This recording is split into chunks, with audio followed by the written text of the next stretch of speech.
Being able to kill weeds naturally is a great thing, but the problem is most of the formulas and recipes you'll find online just do nothing or they don't work very well at all. But in this video, I'm going to show you how to make your own formula that will kill weeds effectively in a way that you can do it yourself that's fast and easy, but I'm going to show you how to make it and the before and after so you can judge yourself if this is the right way for you to go.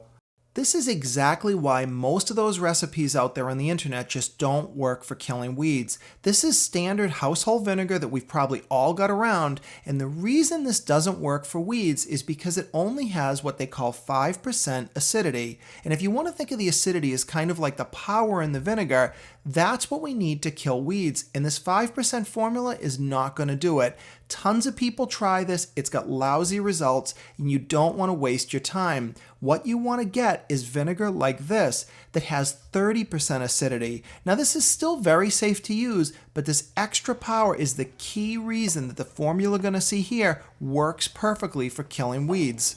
3 ingredients we need to make this weed killing formula, and that's going to include table salt and some dishwashing soap. And we're going to make enough so that we end up with a half a gallon of weed killing solution. This is a nice easy amount that you can adjust more or less depending on what you need. Now for this powerful version of the formula, I am going to use the vinegar as is right out of the container. Now if you've got a lighter amount of weeds or they're not quite as tough, you can dilute this and add more water, but for this formula, I'm mixing up of that vinegar right out of the bottle. Our next ingredient is just going to be any kind of salt. It doesn't have to be table salt like this. You can even use rock salt or water softener salt, but I want to put in about 3 to 4 tablespoons of salt.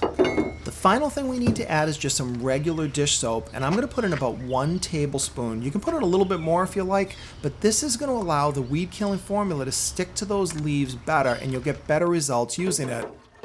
And now I'm just going to stir that mix up, and you should note that you don't have to mix it in a container like this. I just wanted to allow you guys to be able to see what I was doing a little bit better. And here I'm just going to use a regular type pump sprayer. Now this is a fairly sophisticated one because it uses a battery and it's cordless, but you can certainly use any kind of pump sprayer and just put your solution in and you'll be ready to go. Now I'm just going to give it a couple of extra shakes before I get started, and now we're going to spray the weeds. Now some important things as I start to spray these weeds, you have to remember that this formula is going to kill anything that you spray it on. So things like these weeds are great if you get rid of them, but if you were to spray this on your grass because you wanted to get a weed, you are going to kill the grass and the weed.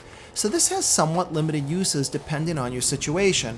Now here I'm at my kid's playground and there's weeds all over the place that are growing in the sand. And this is perfect because I can spray anywhere here. I don't really have to worry about any kind of issues, and I can kill the weeds in place, but I'm not affecting any of the nearby grass. So keep that in mind as you use this formula, that it's not perfect for every situation. You can see this is a really heavily weed infested area in my yard because I don't typically spray this area. So this all natural solution is just kind of a no worry way to treat these weeds.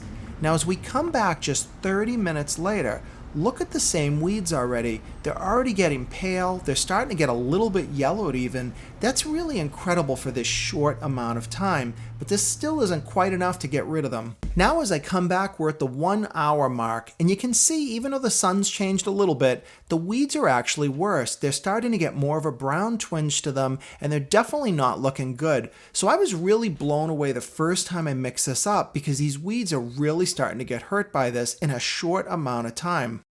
Now for the big reveal. What you're looking at here is 24 hours after I sprayed, and you can see that these weeds are on their way out or they're already dead. They're either brown or white, and this formula absolutely worked. So the things you need to keep in mind are that the roots to these weeds are not necessarily dead. Some of them, in my experience, will die, so after you do a treatment like this, you're going to have far less weeds regrowing. So if you keep at it with this type of mix, you'll be able to keep them under control. And the important thing with this one is it's completely natural, and you don't have to have any concerns about it, or if you're in an area that's very sensitive, this is the right formula for you. So you can see in this before shot that this playground area had heavy weeds and it was just a mess. So with a few minutes of effort, I was able to kill all those weeds and it really made a positive change and it looks a lot better. Now remember with this formula, it's not going to be selective, and that just means that if you spray it on any kind of plant, you're going to kill it. So don't use this in your lawn unless you're sure that you want to kill the grass along with the weed. There's better solutions for the lawn that unfortunately aren't natural, but they're very effective, and I've done some other videos on that. My other tips for you is when you spray this, it's very good if the weeds are dry and it happens to be a warm day. That just seems to work a little bit better. And with natural products, you're going to have a little bit more tolerance because they're not going to always be perfect. So I hope you like this video. It gives you an option if you don't want to use a traditional weed killer with something you can do yourself. I've put some links in the description to the products I've used, but you can certainly use other ones that might be available near you. I hope you liked this video. If you did, please give me a thumbs up, subscribe to my channel if you're not already, and stay tuned for more videos coming up.